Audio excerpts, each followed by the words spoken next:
How's it going, guys? Datacat here, and I'm back with yet another original video essay that is not read from a script. Insert edgy joke here, don't actually read the text.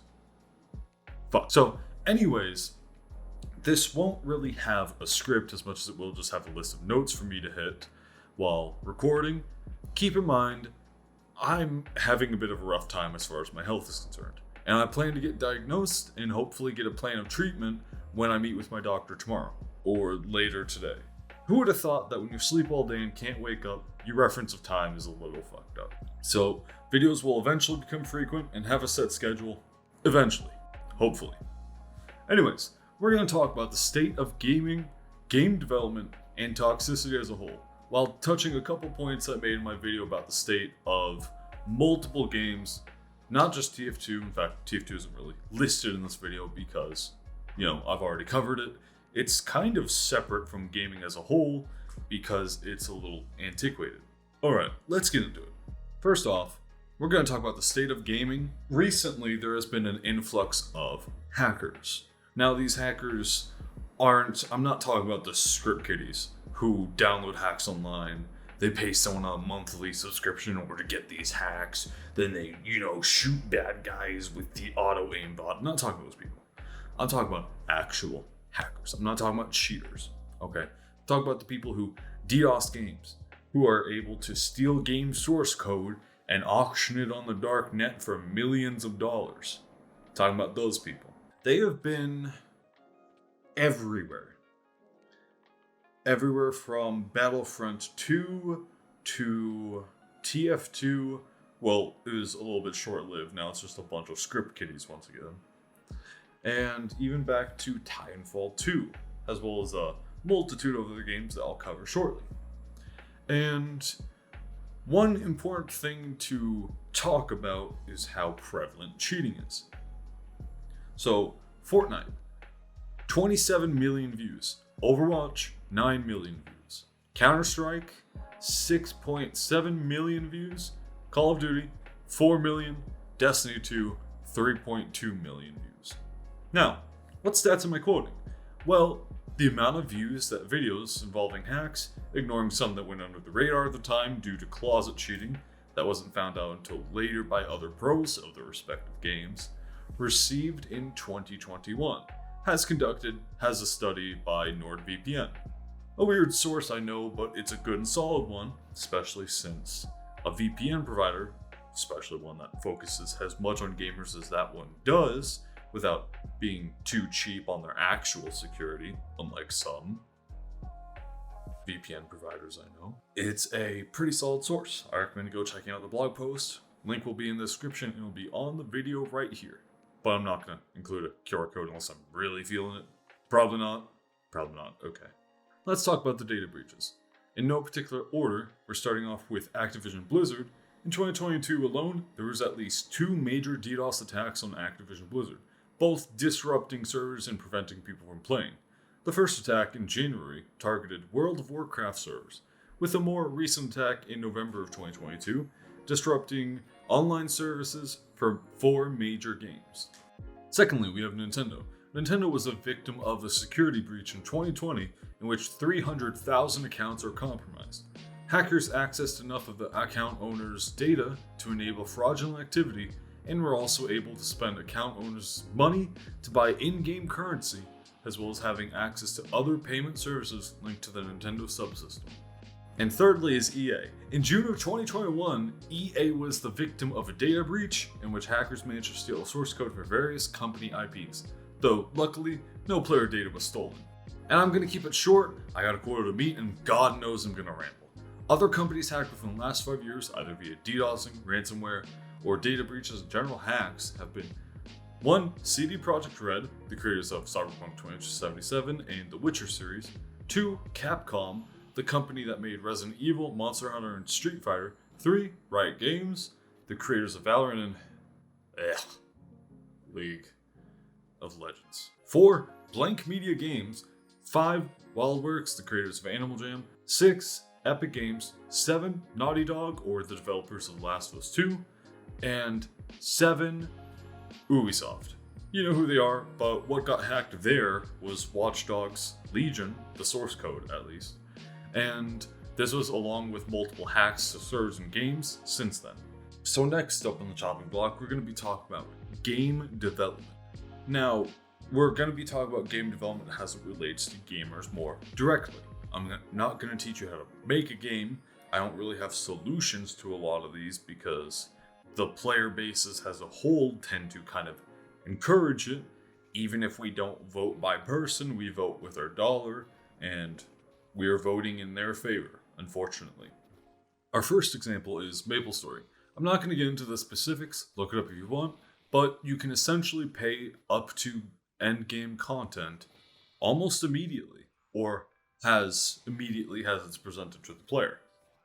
The second one is Clash of Clans. Now, it's freemium at its finest. Yeah, sure, there's plenty of people who have been playing since 8th grade with a max town hall. There's also plenty more playing at a quarter of the hours with the same progression just because they spent money on builders. Thirdly, with Warframe, you can buy frames instead of needing to craft them, along with weapons, pets, some weapon mods. Just about the only thing you can't buy is the operator weapons, along with some untradeable weapons and mods. Finally is Genshin Impact. Yeah, even I don't want to know how much booing I need to have. So, I've never really played it a ton, but from what I've heard, it's changed since I was last playing. When I last played was a couple years ago. While it was short-lived in the community as far as I heard, it was almost purely, if not entirely, gacha-based to try to get any viable characters within the game. Meaning you could spend hundreds, if not thousands of dollars. I'm not joking, look up whale statistics for Genshin Impact. You know what? No, you probably shouldn't look up Genshin Impact whale. So, since it's gacha based, that doesn't mean that any of it's guaranteed. And sure, some of them do have guarantees after 20 plus rolls. Not very good odds either way. And third and finally, we're going to be talking about toxicity. Now, I know that I've been toxic. I'm trying to work on it. Believe me. Well, to an extent. If someone's like being toxic, I'm gonna roast them back. But I digress. I'm trying to be better as a whole in gaming, trying to be more welcoming. I'm always welcoming to new players, but if they're more experienced, I tend to be a little toxic whenever I'm playing games. Now, one person that I'm gonna start referencing more, I'm probably gonna watch more of their videos, is Woohoojin. He is a Valorant Radiant coach who is just a fucking banana of a man. I'm not insulting him, he's a fucking banana. And he is the most wholesome gaming coach that I can think of. When I think of gaming coaches, I think of Woohoojin. And when I think of someone wholesome that's a YouTuber, I think of Woohoojin. Because he has multiple mottos, but one is be nice to your fellow gamers. He always preaches good gameplay comes with good comms, and good comms comes with supporting your team. You know, you need to appreciate their efforts before they can appreciate yours, because if you're being toxic to them, they're not going to want to play. And they're not going to want to play with you, more importantly, which makes team play as a whole much more difficult. And another example is Modern Day Flats. Now, his brand is kind of roasty, especially whenever it comes to bronze players. However, if they're seeking actual assistance from him, he tends to be pretty wholesome, and he's just a overall pretty wholesome Overwatch 2 streamer. And of course, he'll roast you from time to time, but I feel that the resources he provides on and off of his stream are both helpful enough to say that he's a wholesome enough of a content creator, and where I'd suggest watching him. Plus, he's pretty entertaining. And I know I may not be the most qualified to speak on the entire ranked scene in all games, especially since I'm only Platinum. I'm not necessarily Radiant, I'm not a Grandmaster, I'm Platinum or Gold in most ranked games I play. Aside from more grindy games such as TF2, which is my main focused game, if you look anywhere on my Steam, good fucking god, I may have a problem. Not as much as some people, but I do have a little bit of a problem. Sheesh. But in that game, I'm pretty competent. Well, mostly. I like to have fun with games. Now, as you see, I can do a pretty decent job when I put pen to paper. You know? Like, I can be pretty competent at games.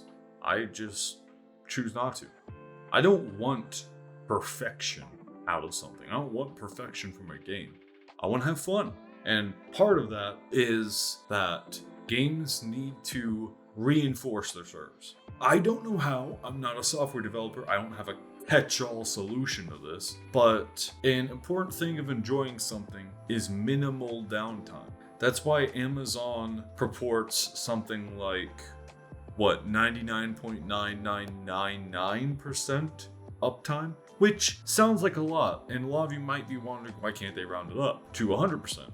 Why can't they just have 2 nines and call it good? Well, with data servers running 24/7, if it was just 99.9%, you would notice it, okay?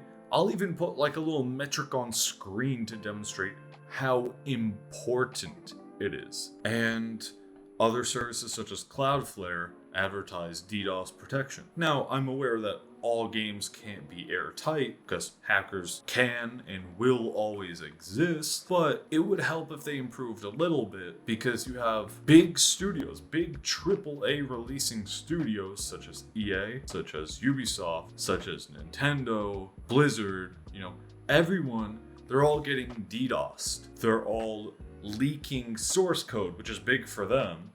They should try extra hard for that because they actually care about it, even more than player opinions in some cases. And the biggest thing that they should try is minimizing releasing player accounts. Now, I know they're not doing it purposely, hopefully, but there's been a steep uptrend in security breaches. Hell, if you have like Norton or what I would recommend, Bitdefender, if you have either of those antivirus softwares, you commonly get notifications of like data breach. This thing you used in 2018, data breach. This thing you used in 2020, probably data breach. 2010, yup, data breach. And it's so prevalent, and it feels like things are getting worse.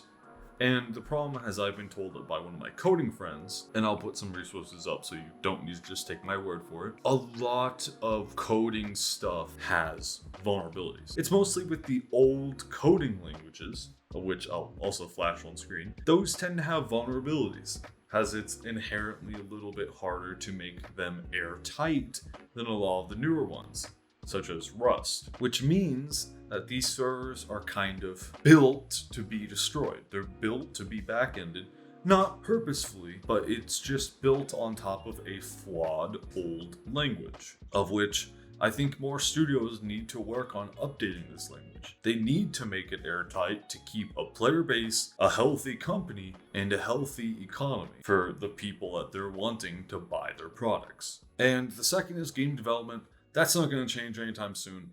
We'll always have notable exceptions, but until we start voting with our wallets and our minds, they're just not incentivized. It's like the film industry. If they can release it overseas and make $1 billion, they ultimately don't care about change as much as they're just overall publicity within the country they're based out of. And finally, toxicity. I gotta improve on. A lot of other people improve on. Every time we have a Woohoojin, Flats is mainly just entertaining. He provides a lot of good resources. Don't get me wrong. But I would say that one of his most popular series is him roasting bronze players. He may not be the most wholesome of examples. That's why I threw Woohoojin in there.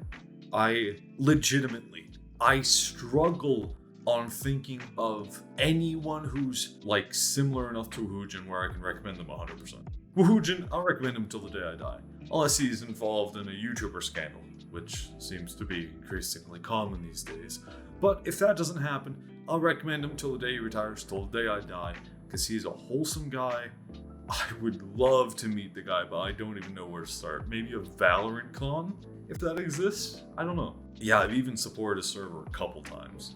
I've been a tier 3 member on there a few times. I just love his content. Can't get enough. Yeah, anyways, I think that's the ranting portion of this video done. If you enjoyed this video, like, comment, subscribe. Love your guys' comments. I read all of them, I heart all of them. if you have any suggestions on how I can improve this, let me know.